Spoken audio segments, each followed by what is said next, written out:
अगर आप pension plan लेने की गलती कर चुके हैं तो क्या ऐसा तरीका है जिससे कि आप अपने पेंशन को बढ़ा सकें? कौन कौन से ऐसे तरीके हैं? अगर आपको पेंशन प्लान लिए हुए 2 साल हुए, 3 साल हुए, 10 साल हुए, इसके बेसिस पे हम डिसाइड कर सकते हैं कि किस स्टेज में क्या करना चाहिए। और पेंशन को ज़्यादा से ज़्यादा पेंशन मिले आपको रिटायरमेंट के बाद, इसको किस तरह से डिफाइन करें, इसको हम लोग आज की वीडियो में कवर करेंगे डिटेल्ड में। सो अंत तक वीडियो में बने रहिएगा। वीडियो पसंद आए तो लाइक कर दीजिएगा, चैनल को सब्सक्राइब कर दीजिएगा। Hi, I am Viplav Majumdar, founder of planyourworld.com। Plan your world training academy एक स्टार्टअप है जिसमें हम लोग आपके लिए ट्रेनिंग देते हैं। आप अपने एडवाइज़र खुद बन सकते हैं, क्योंकि इंडिया में फाइनेंशियल एडवाइजरी की कॉस्ट बहुत ज़्यादा है, क्योंकि आपको गलत एडवाइस मिलती है सिर्फ और सिर्फ इसलिए कि वही प्रोडक्ट आपको सेल किया जाए जो सामने वाला चाहता है। सो आप मान लीजिए किसी डॉक्टर के पास जाएं और सामने से वो बोल दें ये दवाई ले लीजिए बिना चेक किए। कुछ ऐसा ही होता है जब आप कोई भी इन्वेस्टमेंट की बात करते हैं। बेसिकली कमीशन डिसाइड करता है कि आपको प्रोडक्ट कौन सा दिया जाएगा। और याद रखिएगा, कमीशन एक बार का नहीं होता। चाहे म्यूचुअल फंड की बात कर लूँ या बाकी प्रोडक्ट्स की बात कर लूँ, इन्वेस्टमेंट में आप एक ही प्रोडक्ट पे हर साल कमीशन देते हैं और बहुत ज़्यादा देते हैं, जिसकी वजह से आपकी फंड की वैल्यू आधी रह जाती है जब मैच्योरिटी आती है उस वक्त। मतलब जो पैसा आपको मिलता है वो आधा होता है। अगर खुद मैनेज करेंगे तो आपको डबल पैसा मिलेगा, ये बात की एकदम गारंटी है, क्योंकि इतना तो कमीशन ही आप बचा लोगे। और सही एडवाइस से अगर सही प्लान किया तो बहुत बड़ा डिफरेंस। 17 सालों के एक्सपीरियंस के साथ मैंने इसको डिज़ाइन किया है उन लोगों के लिए जो जानते हैं कि उनकी रिस्पॉन्सिबिलिटी है अपना रिटायरमेंट, बच्चों का एजुकेशन, सेविंग तो कर ही रहे हैं, और जिनको इस बात का एहसास है कि फंड चले या ना चले, अंत में पैसे उन्होंने ही देने हैं अपनी वाइफ को, चाहे 65 की उम्र में, 70 की उम्र में, 80 की उम्र में। लिंक्स डिस्क्रिप्शन में ऑलरेडी दिए हुए हैं आपके पास। जो बात मैं बोलता हूँ as an expert to media houses, जो प्रेस रिलीज में मैं देता हूँ, वही बातें आपसे भी बोल रहा हूँ, कैसे अपनी पेंशन को आप बढ़ा पाएंगे। इसके लिए सबसे पहले हमें समझने की ज़रूरत है कि पेंशन प्लान क्या होता है और पेंशन प्लान किस तरीके से काम करता है। सो आपने जो भी पेंशन प्लान लिया है आप उसको चेक कर सकते हैं मेरे साथ में। सो अगर आपकी एज 60 से नीचे है तो 90% चांस है कि आपको डिफर्ड पेंशन प्लान दिया गया है। डिफर्ड पेंशन प्लान क्या होता है? सो दो तरह के पेंशन प्लान होते हैं, एक डिफर्ड एंड दूसरा है आपका इमीडिएट एन्युटी। जो भी पेंशन प्लान्स होते हैं इनको एन्युटी बोलते हैं। सो आपको या तो डिफर्ड दिया गया है या इमीडिएट पेंशन। सो एन्युटी नाम से भी आप इसको जान सकते हैं। देन फर्क क्या पड़ता है? जब आप डिफर्ड की बात करते हैं तो इसमें पेंशन स्टार्ट होता है कुछ समय के बाद, में भी 5 साल, में भी 10 साल, में भी 20 साल, में भी 30 ईयर्स। सो ये आपके लिए पेंशन स्टार्ट कर देगा मान लीजिए 60 की एज में। ऐसे प्लान भी आते हैं जो बोलता है 40 की एज से शुरू करो। यूजलेस बकवास कभी मत लेना। आपको अगर पेंशन प्लान लेने की ज़रूरत भी है, आपको लगा है, so age should not be below 60, because अगर आप इसको सेकंड इनकम के तौर पे देखते हैं तो आपकी सारी कैलकुलेशन फेल हो जाएगी। सो अगर आप कैलकुलेट करते भी हैं, किसी की एडवाइस पे लिया है, तो भी आपको फ्यूचर में देखना चाहिए कि आपको इनकम कितनी आएगी। अगर आपने अपने आप भी लिया है तो भी आपको ये कैलकुलेशन करने की ज़रूरत है। सो हम यहाँ पे 60 का मान के चलते हैं। अब इमीडिएट पेंशन क्या होता है? आपने आज अमाउंट जमा किया, आपको इमीडिएटली अगले महीने से ही पेंशन मिलनी शुरू हो जाएगी। सो इसमें बहुत सारी अलग अलग कंपनीज हैं जो इस काम को करती हैं। पेंशन फंड्स होते हैं जो आपके लिए दोनों ऑप्शन रखते हैं। जब डेफर्ड एन्युटी की बात करता हूं तो आपको क्या मिलता है? Deferred annuity is a combination of investment plan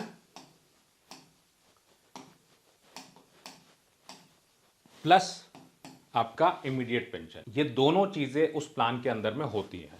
so deferred annuity किस तरह से काम करती है, मैं यहाँ पे इसको लिख देता हूँ। सो यहाँ पे आपका रिटायरमेंट में there is a phase that is known as accumulation phase. So accumulation की जब मैं बात करता हूँ तो आपकी उम्र अगर 30 साल है, 40 साल है, 50 साल है, मे बी 55 ईयर्स है, तो आप फंड में पैसा जमा करते हैं। हर साल आप प्रीमियम देते हैं इस सोच के साथ कि मेरा पैसा बढ़ के मिलेगा। जबकि याद रखिएगा, अगर आपने गारंटीड टाइप प्लान लिया है तो महंगाई के साथ पैसा घटता है। महंगाई के साथ पैसा घटता है। सो आप इस बात को याद रखिए कि अगर आपको आपके फादर ने एक गिफ्ट किया हो कि आप उस जमाने का 25,000 रुपये रखिए। शराबी मूवी में 25,000 से मूछे हो तो नथुलाल जी याद आ गया होगा आपको, तो उन्होंने कहा कि 25,000 रुपये में बेटी की शादी होगी। आज की डेट में 25,000 से क्या होने वाला है, शादियां तो भूल जाइए। सिमिलरली अगर आपने महंगाई के हिसाब से इन्वेस्टमेंट नहीं किया है तो ये बहुत बड़ी गलती है। आपको लगेगा कि ये सीधी सीधी बात हो सकती थी, सीधी बात क्या है, सीधी बात एक ही है, जो शादी पहले 25,000 में होती थी अब 25 लाख में, 10 लाख में होती है। सो आपको याद रखना पड़ेगा, दुनिया में एक ही चीज़ परमानेंट है, स्पेशली इंडियन इकोनॉमी में, कि आपकी महंगाई बढ़ती रहेगी और महंगाई बढ़ेगी तो आपको रिटर्न जो चाहिए वो उससे ज़्यादा चाहिए। सो क्या होता है यहाँ पे कि इन्वेस्टमेंट प्लान जो है ये मैक्सिमम प्लान 7% से नीचे की महंगाई से रिटर्न देते हैं। मतलब आपने 10, 20, 25 साल का इन्वेस्टमेंट किया तो अल्टीमेटली आपने बनाया नुकसान, और ये नुकसान अगर हो रहा है तो यहाँ वाला जो फंड है ये भी तो कम हो गया आपका। सो इसको डिटेल में अगर समझना हो तो रिटायरमेंट के ऊपर, पेंशन प्लान के ऊपर मेरी कई वीडियोज़ हैं, आप उनको देख सकते हैं। अब मैं बात करता हूँ कि अगर आप इस प्लान में फंस चुके हैं तो करना क्या है। सो किस तरीके की पेंशन आती है हम उसके ऊपर बाद में जाएंगे। सो पहले हम इस पे जाते हैं कि इन प्लान्स में हमारी स्थिति क्या है, क्योंकि अक्यूमुलेशन फेज में you never need a deferred plan. Tax saving की बात करूं तो टैक्स सेविंग में क्या इसके इश्यूज हैं वो भी सुन लीजिए। आपने अगर कोई भी पेंशन प्लान लिया है और वक्त से पहले आप निकालते हैं तो आपने क्या सुना होगा अभी तक, तो आपको शॉक लगने वाला है जो भी आप जानते हैं। पेंशन प्लान से आपने एक प्रीमियम पे किया, प्लस इसमें कुछ बोनस आया। इस बोनस को जब आप इसको सरेंडर करते हैं तो मान लीजिए आपने टोटल 10 लाख रुपए जमा किए और यहाँ पे आपको 15 लाख रुपए मिले, तो आपके मन में होगा जो 5 लाख होगा उस पर टैक्स दे देंगे। नहीं, याद रखिएगा पेंशन प्लान में, क्यों मैंने लिखा कि पेंशन प्लान में फंस गए हैं, तो क्योंकि ये ऐसी शादी है जिसमें आप फंस गए। इशू क्या है इसके अंदर, देखिए कोई भी प्रोडक्ट अच्छा या बुरा नहीं होता, आपकी सिचुएशन से चलता है। प्रॉब्लम कहाँ है, अगर 70 की उम्र से पहले आपने पेंशन प्लान लिया है, अगर मैं डिसेबल हूं, कुछ नहीं कर सकता जीवन में, बिल्कुल निकृष्ट हो गया हूं, तो पेंशन प्लान सूट करता है कि ठीक है भैया कुछ तो चलेगा, 4 रोटी की जगह 1 रोटी खा लेंगे क्योंकि पैसा तो ये घटा के देंगे, लेकिन देंगे। अब सवाल क्या उठता है, अगर मैं कुछ भी कर सकता हूं तो फिर ये क्यों, क्योंकि जैसे ही मैं इसको विड्रॉ करूंगा ये 15 लाख पूरा मेरी इनकम में जुड़ेगा और उस पर मुझे टैक्स देना पड़ेगा पूरे पे। सो ये एक अपने आप में शौक होगा आपके लिए, इसको कैसे हैंडल कर सकते हैं, क्या करना पड़ेगा, इस पे आता हूं। सो 1 बाय 1 चलते हैं। अगर आपने 1 साल 2 साल का प्रीमियम दिया है तो शांति से इसको भूल जाएं, ज़्यादा अच्छा है, भूल जाइए। क्योंकि थर्ड प्रीमियम अगर आप देंगे तो इसकी सरेंडर वैल्यू होगी, मान लीजिए आपने 1-1 लाख रुपए दिया है तो इसका मतलब 3 लाख रुपए आप देंगे तो सरेंडर वैल्यू इसकी कितनी बनेगी, लगभग 80,000 से 90,000 रुपया। सो क्या आप तीसरी किस्त देना चाहेंगे 80,000 90,000 लेने के लिए 1 लाख रुपए देना चाहेंगे, तो देना ही नहीं चाहिए। अब अगर 3 दे चुके हैं तो क्या करना चाहिए, सिंपल पॉइंट है। देखिए आपके सामने बहुत सारे ऑप्शन होते हैं, आपके सामने म्यूचुअल फंड का ऑप्शन है, आपके सामने पीपीएफ का ऑप्शन है। अगर आप कहते हैं कि बिल्कुल आपको बिल्कुल सेफ्टी चाहिए, सेफ्टी का मतलब है कि नुकसान चाहिए आपको, इन्फ्लेशन से भी कम चाहिए, तो मैं कहूँगा इन्फ्लेशन जितना बना लो पीपीएफ से कर लो। अक्यूमुलेशन फेज में पीपीएफ ले लो और लास्ट के फेज में आप वहाँ पे इमीडिएट पेंशन ले लेना, वो तो कभी भी खरीद सकते हो आप, क्योंकि कोई ज़रूरी नहीं है कि आप उसी कंपनी से लें। सो इमीडिएट पेंशन में जो भी मिल रहा होगा या भारत सरकार कुछ अच्छा दे रही होगी तो आप उसको ले लीजिएगा। अब इसमें अलग अलग पहलू क्या आते हैं, जब आपने इसको अभी खरीदा है और आपका ताज़ा ताज़ा फ्रेश एकदम मैटर है, सो इस केस में आप इसको करा दें लैप्स करा दें और लास्ट में जो भी आपकी पेंशन बन रही होगी उसको देखा जाएगा, ले लीजिएगा उससे। क्योंकि अगर आप पैसा यहां से देते हैं तो मैं आपको दिखाता हूं कैलकुलेटर पे, आपकी लाइफ में इसका फर्क क्या पड़ेगा, हम उसके ऊपर आते हैं। मान लीजिए आपने 1 लाख साल का प्रीमियम दिया है और आपका 20 साल का प्लान है, 4% की अगर महंगाई, 4% का अगर मैं रिटर्न लेता हूं, क्योंकि इनमें नॉर्मली अक्यूमुलेशन वाले प्लान्स में इतना ही रिटर्न आता है, वो चाहे कितना भी बोल लें हाई रिटर्न, वो देते इतना ही है। सो इसको आप चेक कर सकते हैं। फ़र्क क्या है, क्यों बोल रहा हूं कि ये चीज़ अपने आप में गलत है। देखिए, अब यहाँ पे इनकम टैक्स रेट में हटा देता हूँ फिलहाल के लिए, और अमाउंट डिपॉजिटेड 20 लैक्स आपको मिल रहे हैं। आपके value of capital should be 43 lakhs. मतलब मैंने महंगाई के साथ, आप इसको ऐसे मान लीजिए कि हर साल हमने इतने रुपए, 1-1 लाख रुपए का इन्वेस्टमेंट गोल्ड में ही कर दिया होता, हमने 1-1 लाख का इन्वेस्टमेंट दाल में कर दिया होता, हमने दूध में कर दिया होता। सिर्फ एहसास को समझिए, दाल और दूध खराब हो जाएगा मैं भी जानता हूं, लेकिन आपका पैसे की वैल्यू क्या होनी चाहिए थी। सो अगर मैं इसको किसी भी ऐसी चीज़ में डालूं, अगर मैं माउस ही खरीद लूं, मान लेते खराब नहीं होता, तो मेरे पास 43 लाख रुपीस तो मैंने जमा करा दिया है कंपनी को। सो अगर मैंने 43 लाख जमा करा दिया है, तो भाई साहब आप मुझे बताएं, मैच्योरिटी मतलब रिटायरमेंट का कॉर्पस कितना बना, 30,96,000। कितने का नुकसान हो गया मेरा, 30% की कैपिटल घटा दी मैंने। अब आगे का जीवन जो है वो किस पे चलेगा, पेंशन पे। अब पेंशन किस पे चलेगी, आपके कॉर्पस पे। अब इस कॉर्पस का क्या करें, ताली भी नहीं बजा सकते आप, सिंपल है। अगर इसी को आप पीपीएफ से करते और मैं 7.1% लेता हूं, तब भी आपको 44 लाख का कॉर्पस बना, कम से कम कुछ तो बढ़ के आया। इसी को आप अगर म्यूचुअल फंड से करते तो ये कॉर्पस आपका बनता, अगर एजेंट के जरिए करते तो लगभग आपका 80 लाख रुपया, और अगर अपने आप मैनेज करते खुद पढ़ाई करके तो कितना बनता। सो आप वो भी देख लीजिए, 80 लाख की जगह ये बनेगा आपका 94 लैक्स। अब आप सोचो, आपके जीवन में इतने फर्क का कोई महत्व है। 15 लाख रुपए म्यूचुअल फंड के ऊपर आप बचा सकते हो, एक्स्ट्रा बना सकते। क्या इसके लिए आप पढ़ाई नहीं कर सकते, बिना फॉर्मूले के? आपको करना चाहिए। अब हम लोग आगे चलते हैं कि ये एक्यूमुलेशन फेज का मैटर था। आगे अब हम लोग देखते हैं कि हमें और फंड वाइज क्या क्या करना है। अब अगर आपके 10 साल हो चुके हैं, 15 साल हो चुके हैं, 20 साल हो चुके, कुछ साल बाकी हैं, क्योंकि आप रोकेंगे, पैसा निकालेंगे तो 30% तो टैक्स चला जाएगा, तो इसका कोई मतलब नहीं है। तो आप इसमें पेंशन को कैसे बढ़ा पाएंगे, तो बढ़ाने के लिए आपके पास क्या क्या उपाय हैं वो भी आपको डिस्कस कर रहा हूं। सो जब इमीडिएट पेंशन ही मुझे लेना है, तो मेरे पास पहला ऑप्शन क्या है कि सबसे पहले मैं इस पॉलिसी को करा दूं लैप्स, और जो फंड वैल्यू बनेगी उससे पेंशन ले लेंगे। दूसरा ऑप्शन मेरे पास क्या है, मैं कर लूं कॉम्यूट। सो कॉम्यूटेशन में मैं 1/3 पेंशन, इसमें लगभग 1/3 की पेंशन में कॉम्यूट करा सकता हूं। मैं पूरा पूरा कॉम्यूट करा के उसको टैक्स फ्री अपने पास रख लूं लास्ट में। सो ये आपको ऑप्शन लेना होता है जब पेंशन शुरू होती है उसके 6 महीने पहले।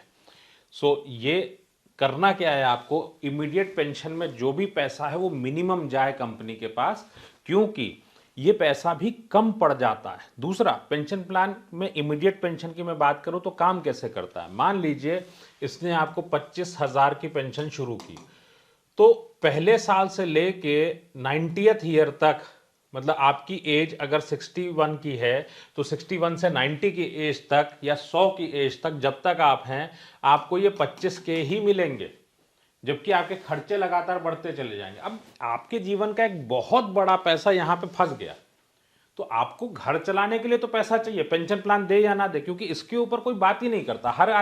हर वीडियो में, चाहे वो न्यूज़पेपर्स का हो आर्टिकल, चाहे वीडियोस हो यूट्यूबर्स के, बड़े बड़े यूट्यूबर्स हो, इन्फ्लुएंसर्स हो, they never talk about retirement income, क्योंकि उनके ऐसा ऑप्शन ही नहीं है।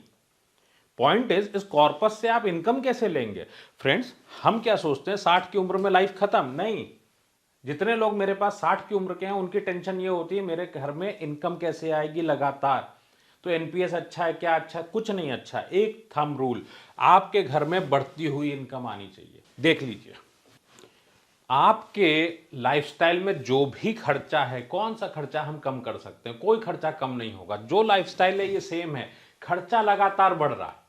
सो इसको एहसास कर लीजिए, और यही परमानेंट है।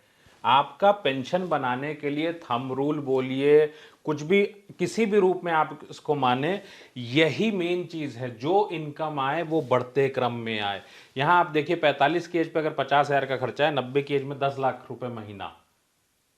अगर यकीन ना हो तो आप आज आधा लाख रुपया आप खर्च करते हैं महीने का। ये किसने सोचा था? सो आप याद रखिए इस बात को कि आपको बढ़ती हुई पेंशन चाहिए। ये ग्राफिकल प्रेजेंटेशन है। पेंशन प्लान की लड़ाई क्या है, ये आपके खर्चे हैं और पेंशन प्लान ये है। कैसे मिसमैच को पूरा करेंगे?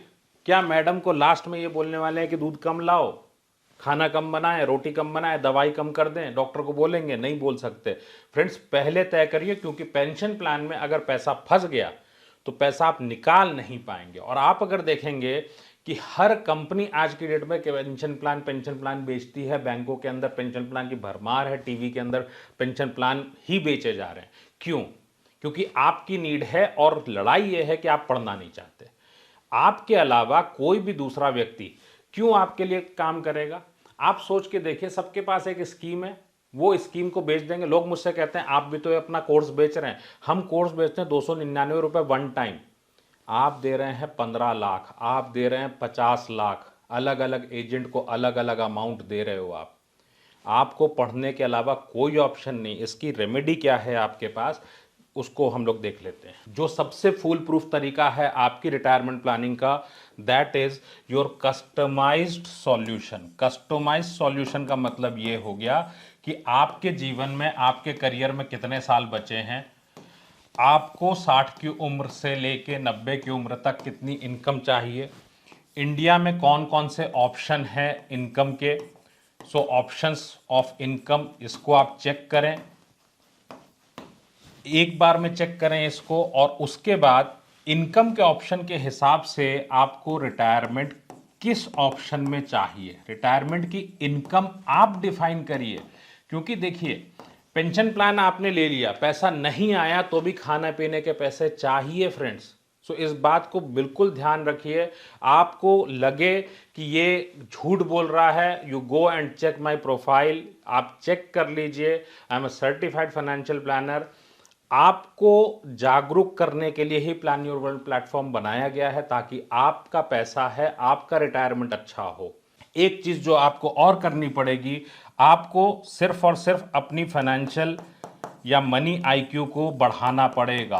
क्योंकि कोई भी इंसान आपके लिए काम नहीं करेगा, वो सिर्फ अपने लिए एडवाइजरी कर रहा है। इंडिया में एडवाइस आपको मिलती है या तो इंश्योरेंस एजेंट से, म्यूचुअल फंड एजेंट से, या फिर आपके पास है बैंकर। इन तीनों का ही फाइनेंशियल प्लानिंग से कोई लेना देना नहीं है। आपको नहीं लगता ये बात, तो आप खुद चेक करिए, आप फीस देते हैं या उनको हिडन में फीस आती है। और हिडन में फीस आएगी तो आपकी जायदाद जाती है, याद रखिए। और रिटायरमेंट भी पूरा नहीं होता। आपको सम्मानजनक इनकम की ज़रूरत है। सो पेंशन बढ़ाना है तो कस्टमाइज्ड प्लानिंग करिए वक्त रहते। Links are in the description. Start learning immediately.